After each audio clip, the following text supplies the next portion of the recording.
أعوذ بالله من الشيطان الرجيم.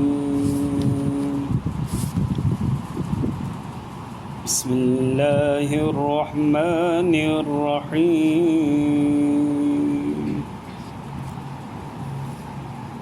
تبارك الذي نزل الفرقان على عبده ليكون للعالمين نذيرا. الذي له ملك السماوات والأرض ولم يتخذ ولدا ولم يكن له شريك في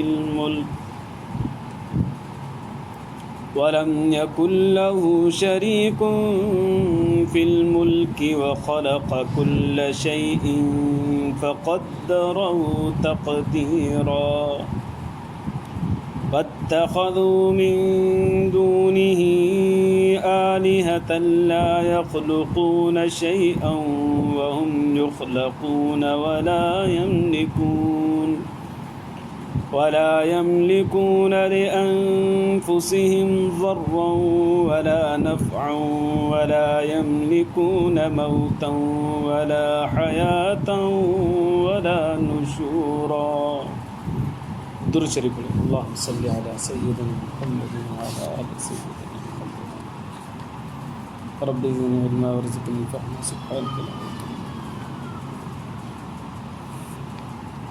मुझा मुअज़्ज़ज़ मोहतरम मुकर्रम मुजाहिद मुवाहिद भाइरों दोस्तों बुज़ुर्गों, अरिड़हों सिपारो सूरत फ़ुरक़ान जी पहिरीं 3 आयतूं मूं तव्हांजे साम्हूं तिलावत कयूं। सूरत फ़ुरक़ान जे अंदरि 6 रुकू आहिनि ऐं 77 आयतूं आहिनि। सूरतुल फ़ुरक़ान जे अंदरि अल्लाह तबारक व तआला जी तौहीद जो ज़िक्र आहे, नबी करीम सल्लल्लाहु अलैहि वसल्लम जी नबूवत जो ज़िक्र आहे, क़यामत जो ज़िक्र आहे ऐं अल्लाह जा बानहा जो ख़ासि वसफ़ूं ऐं सिफ़तूं जेके आहिनि उन्हनि जो बि इन सूरत जे अंदरि तज़किरो आहे।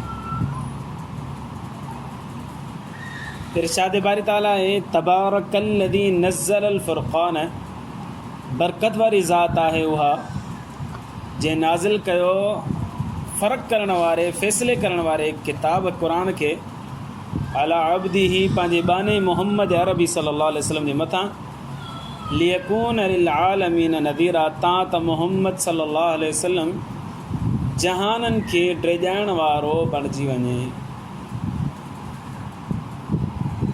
हिते लफ़्ज़ ज़िक्र थियो तबारक बरकत मां वरितल आहे, जंहिंजी माना आहे ख़ैर कसीर। जंहिं शइ में घणो ख़ैर ऐं बरकत हुजे न त उन खे चइबो आहे बरकत वारी शइ।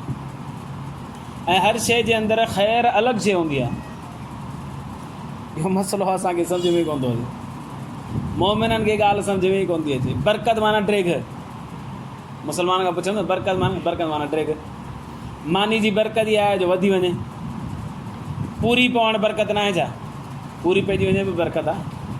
जेकॾहिं 2 माण्हुनि जी मानी आहे, 8 माण्हू खाईंदा वञनि त इनखे बरकत चइबो। उहो चवंदा आहिनि न अञा बची पए इनखे बरकत चइबो। हिकिड़ो माण्हू सफ़र ते थो वञे, हिकिड़ो माण्हू वञे पियो सफ़र ते इस्लामाबाद, उहो मूंखे चए साईं वञूं था दुआ कजो, साईं अलाह साईं तव्हांजे सफ़र में बरकत था फरमाए। चए न साईं बरकत न, वञूं था 8 ॾींहंनि लाइ, बरकत माना महीनो छुटासीं। त बाबा बरकत जो माना इहो कोन्हे। चए तव्हां मौलवी आहियो, वरी वठ बि कोन ॾींदव, हा भला ॿुधायो छा आहे। बरकत जो मतिलबु इहो आहे त अलाह करे ख़ैर सां वञो, ख़ैर सां मोटी अचो, सही साले वञो, सही साले मोटी अचो। बरकत जो इहो मतिलबु आहे। हर शइ में बरकत जो मतिलबु घणाई कोन हूंदी आहे।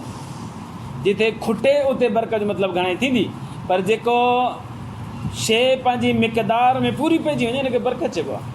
इन दौर जे अंदरि हिकिड़े माण्हू जी लख में पूरत कोन थी थिए, उहो 20,000 में जेकॾहिं घर हले थो पियो त माना इहा बरकत आहे हुनजे करे। ज़रूरी कोन्हे त 20,000 लख रुपए थी वञे हाणे बरकत थींदी, न। त हाणे जेकॾहिं केरु इस्लामाबाद वञे थो त हुनखे दुआ ॾिबी न अलाह साईं तोखे बरकत ॾे, त हुनजो मतिलबु कोन्हे त महीनो तूं हले वञ।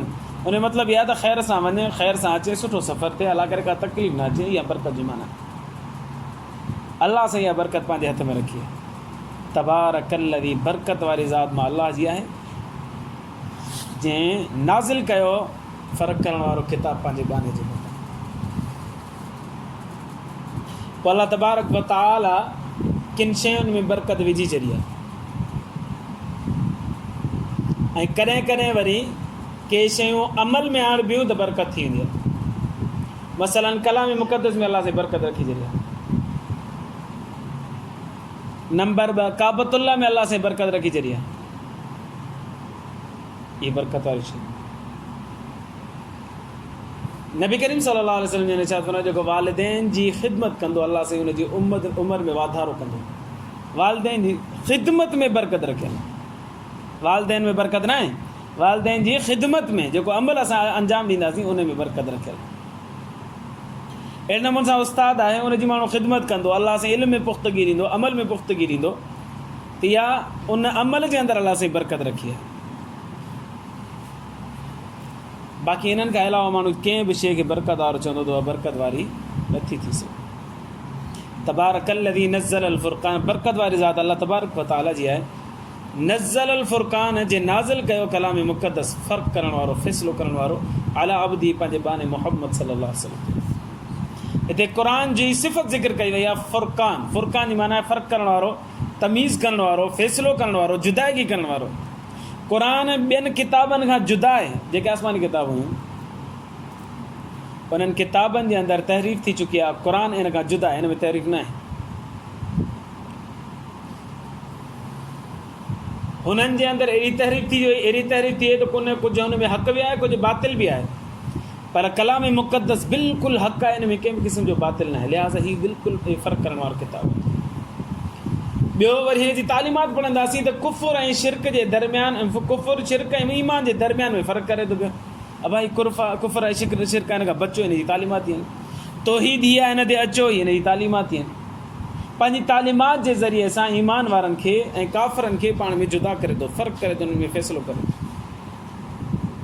अॻिते अलाह से फरमायो अला अब्दी, पंहिंजे बाने जे मथां। अब्द नबी सल्लल्लाहु अलैहि वसल्लम जी सिफ़त ज़िक्र कई आहे।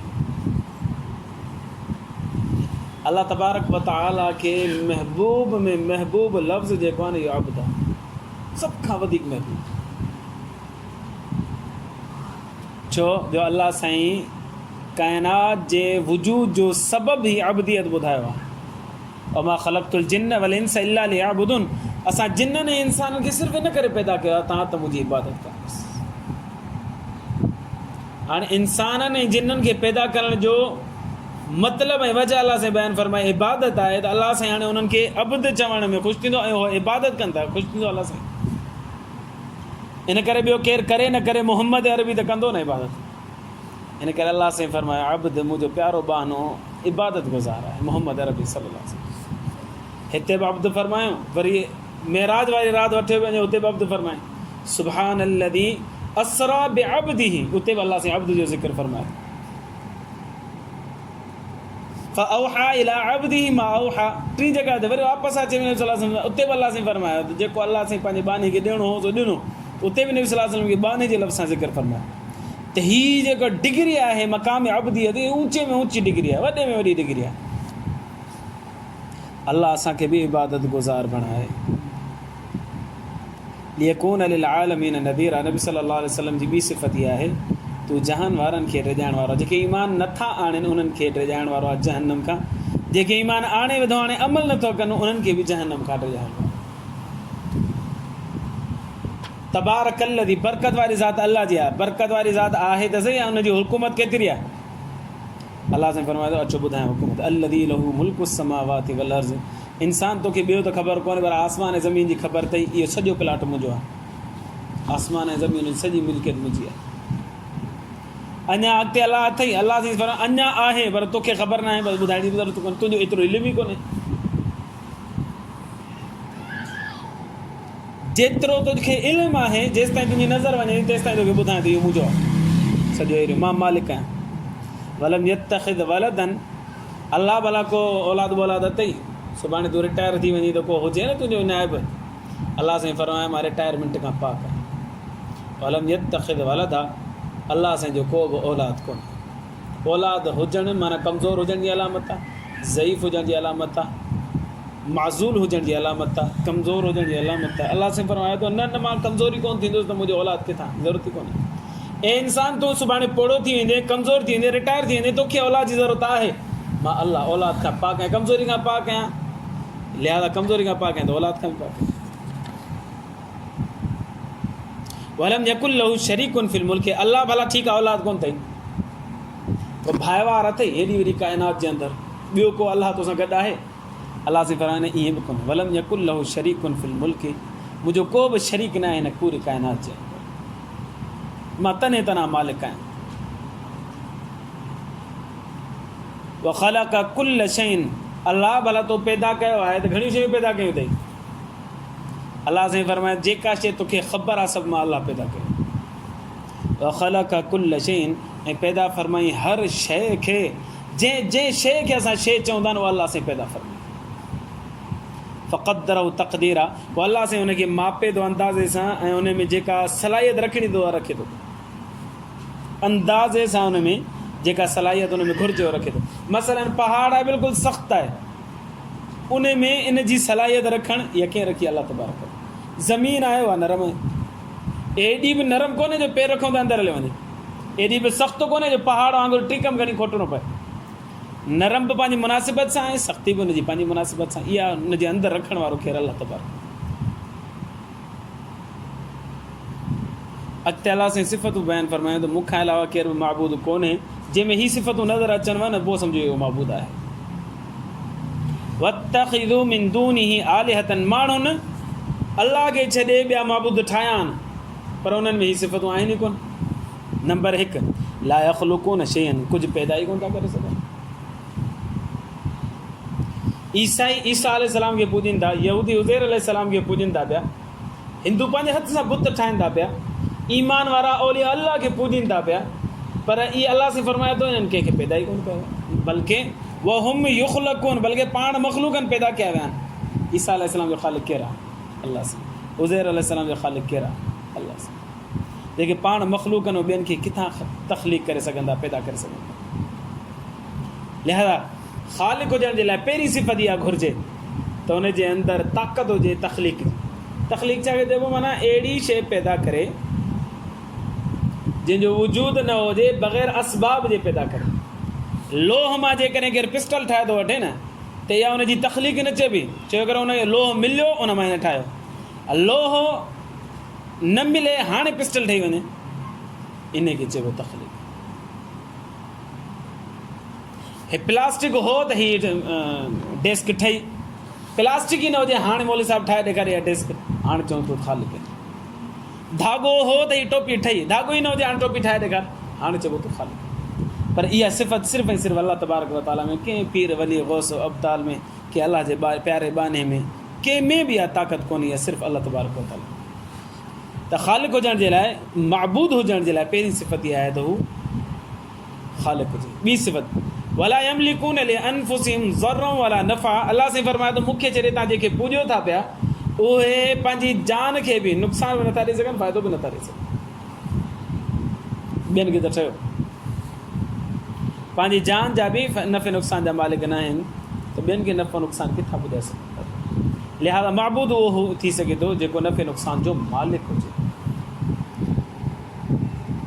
साईं असां नफ़ो नुक़सान त ॾेई सघूं था, ग़रीबनि खे 10 रुपया ॾिनासीं, फ़ाइदो ॾिनोसीं न, नफ़ो ॾिनोसीं, कंहिंखां 10 रुपया छिके खसे चढ़ियासीं त नुक़सानु ॾिनोसीं न हुनखे।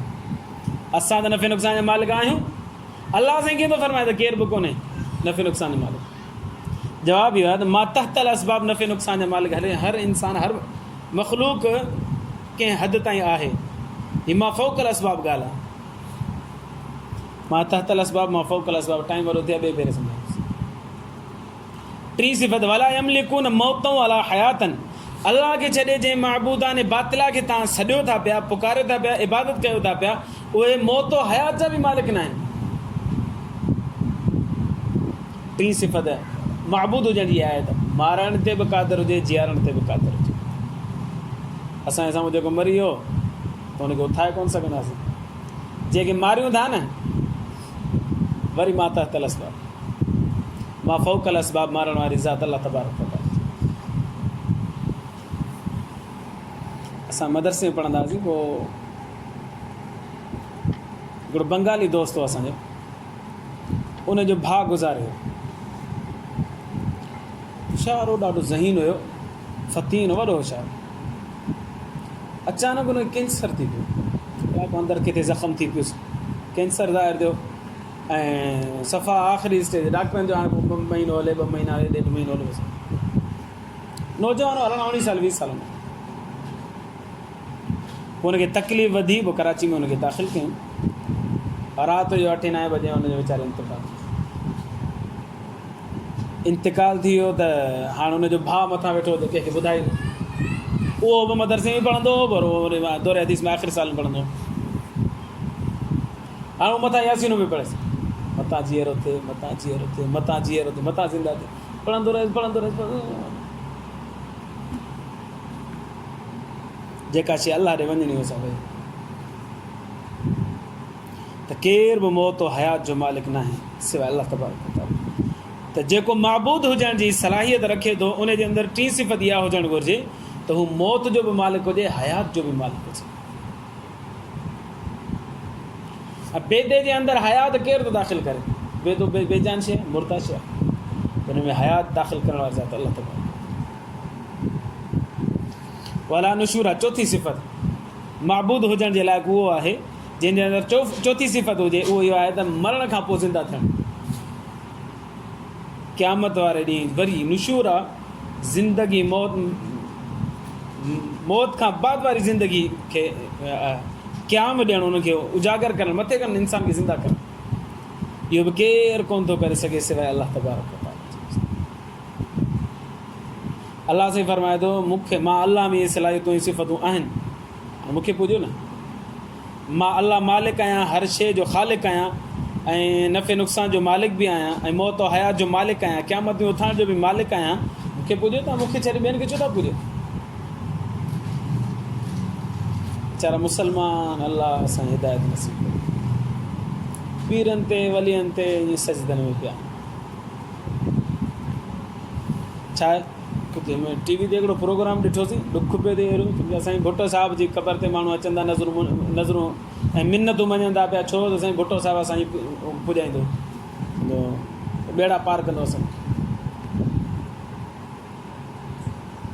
भुट्टो साहिब वीचारो पाण खे कोन बचाए सघियो फांसी ते चढ़ी तव्हां जा ॿेड़ा पार किथां कयो अलाह साईं हुनजी मग़फ़िरत फरमाए जो वॾियूं ख़िदमात आहिनि ख़त्म नबूवत जे बारे में अलाह साईं हुनजा दरजात बुलंद फरमाए पर हू ख़ालिक मालिक राज़िक न आहे मालिक राज़िक अलाह